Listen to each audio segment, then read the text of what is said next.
সাবধান সাবধান। হ্যাঁ, আর কত সাবধানতার বাণী বা ঘটনা শুনলে আমরা শতভাগ সাবধানতা অবলম্বন করতে শিখব। ঘটনা দুর্ঘটনা নিয়েই মনুষ্য জীবনের পথ চলা। নানা ঘটনার আবর্তে আমরা প্রতিনিয়ত বেমালুম ভুলে যাই নানা দুর্ঘটনার কথা। অসতর্কতা আমাদের নিত্য সঙ্গী, কিন্তু কেন? এ প্রশ্নের জবাব খুঁজব ভিডিও ক্লিপটির শেষে। এবারে জানা যাক সাম্প্রতিক ঘটে যাওয়া এমন এক দুর্ঘটনার কথা। ঋণগ্রস্ত ডাক কর্মচারী মোহাম্মদ শাহ আলম অজ্ঞান পার্টির কবলে পড়ে হালুয়া খেয়ে খোয়ালেন 50,000 টাকা ও মোবাইল ফোন। অন্য আরেকটি ঋণ পরিশোধের উদ্দেশ্যে তারই এক সহকর্মীর নিকট থেকে ধার হিসেবে নিয়েছিলেন 50,000 টাকা। তা নিয়েই টাঙ্গাইল বাসস্ট্যান্ড থেকে বাস যাত্রী হয়ে তার নিজ বাড়ি ভুয়াপুরের উদ্দেশ্যে যাত্রা করেছিলেন। বাসটির সিটগুলোর প্রায় অর্ধেকেরই বেশি ছিল ফাঁকা। চলুন ঘটনার বাকি অংশ শাহ আলমের মুখ থেকেই শুনে আসি। টাঙ্গাইল থেকে 50,000 টাকা নিয়ে যাওয়ার পথে পুরান বাস স্ট্যান্ডে আমি অটোতে নতুন বাস স্ট্যান্ড বন্ধ যাই। যাওয়ার পরে আমি এখান থেকে বাসে উঠি, ভুয়াপুরের বাস।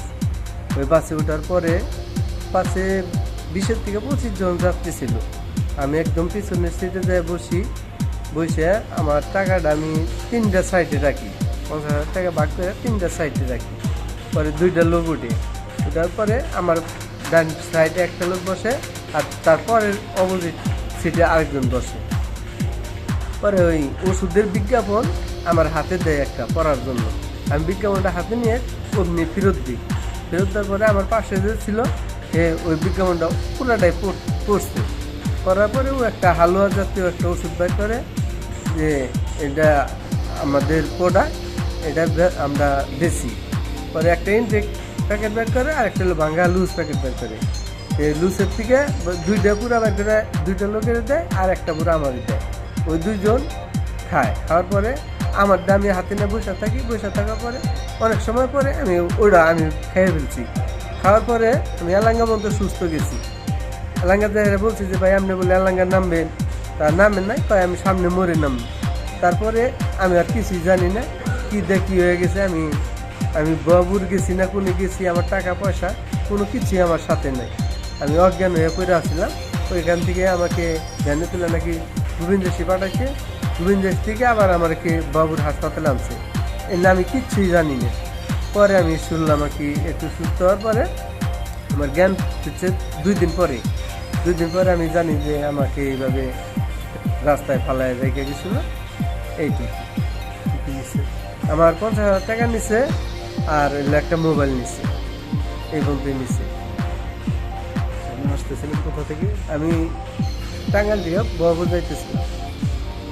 শাহ আলমের পরিবার জানায় কে বা কারা শাহ আলমকে ভুয়াপুর বাসস্ট্যান্ডে অজ্ঞান অবস্থায় ফেলে রেখে যায়। স্থানীয় লোকজন ডাক রানার হিসেবে শাহ আলমকে চিনতে পেরে প্রথমে তার নিজ এলাকা গোবিন্দাসী পাঠায় এবং পরবর্তীতে ভুয়াপুর উপজেলা স্বাস্থ্য কমপ্লেক্সে ভর্তি করে। ডাক কর্মচারী শাহ আলমের এমন দুর্ঘটনার কথা অবগত হয়েই ভুয়াপুর উপজেলা স্বাস্থ্য কমপ্লেক্সে ছুটে যান টাঙ্গাইল পোস্টাল বিভাগের মানবিক ডাক কর্মকর্তা জনাব মোহাম্মদ মোর্শেদ আলম। তিনি ঋণগ্রস্ত শাহ আলমের সার্বিক পরিস্থিতির খোঁজখবর নেন। প্রাথমিক অবস্থায় ওনাকে আনকনসিয়াসে পাওয়া হচ্ছে। আর একটু আগে কথা বললো, ডাক্তার আসছিল সকালে যখন রাউন্ডে, তখন উনি ওনাকে জিজ্ঞেস করা হয়েছে, নামটাম বলতে পারছে, মানে মোটামুটি একটু ভালোর দিকে। ডাক্তার বললো যে এখন বাড়িতে যেতে পারবে। ও বিষয়ে শুনতে পারলাম যে আমাদের কালীহাতি টু দেওপাড়া লাইনে রানার জনাব শাহ আলম চেতনানাশক প্রয়োগ করে অজ্ঞান অবস্থায় পাওয়া গেছে। এ তো গেল এক শাহ আলমের কথা। এমন অসংখ্য শাহ আলমের কথা আমাদের অগোচরে থেকে যায় প্রতিনিয়ত। ঈদকে সামনে রেখে নানামুখী প্রতারক চক্র সক্রিয় হতে পারে। সম্প্রতি অজ্ঞান পার্টির পাশাপাশি শোনা যাচ্ছে স্কোপোলামিন তথা মগজ ধোলাই করা শয়তানের নিঃশ্বাসের কথা, যা ভুক্তভোগীর নিঃশ্বাসের মাধ্যমে খুবই সামান্য পরিমাণে শরীরে প্রবেশ করালেই ভুক্তভোগীর মাধ্যমে যা খুশি তাই করানো সম্ভব।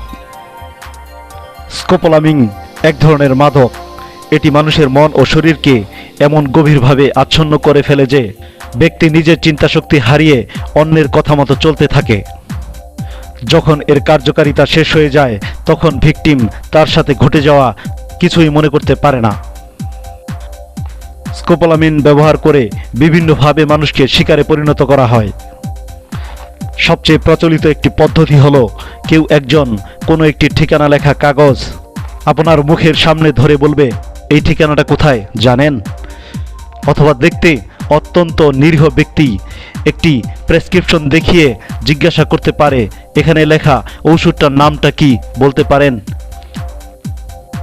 সাধারণত এরকম পরিস্থিতিতে যে কেউ সাহায্যের জন্য এগিয়ে আসে, আর এখানেই ঘটে বিপত্তি।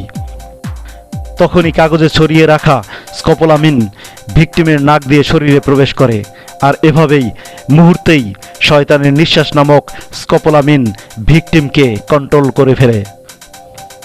ভিকটিমের স্বকীয়তা বলতে কিচ্ছু থাকে না, অন্যের কথা মতো চলতে থাকে, নিজের কাছে থাকা সবকিছু বের করে দেয়। এভাবেই প্রতারকরা লুটে নেয় সর্বস্ব। এজন্য সতর্কতামূলক ব্যবস্থা হিসেবে আমরা সর্বদা মাস্ক ব্যবহার করতে পারি। কিন্তু সতর্কতার কথা মনে করে তাই বলে কি আমরা মাস্ক ব্যবহার করব? দর্শকদের নিকট প্রশ্নটি রেখে গেলাম। এছাড়া এই ভিডিও ক্লিপটির প্রথম দিকে আমি আরও একটি প্রশ্ন রেখেছিলাম, অসতর্কতার আমাদের নিত্যসঙ্গী কেন? হ্যাঁ, এই প্রশ্নের জবাবে বলতে পারি, এমন দুর্ঘটনা আমার সাথে কবে ঘটবে আমরা হয়তো সেই অপেক্ষায় বসে থাকি।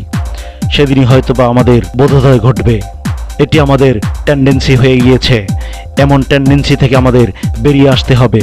আসুন নিজেকে বদলাই, তবেই জীবন সুন্দর হবে, দেশ সুন্দর হবে, আমরা ভালো থাকব। শেষ করার আগে বলে যেতে চাই, প্রত্যেককে বিশ্বাস করা বিপজ্জনক, কিন্তু কাউকে বিশ্বাস না করা আরও বেশি বিপজ্জনক। আলোর বিপরীতেই অন্ধকার বাস করে। ধন্যবাদ।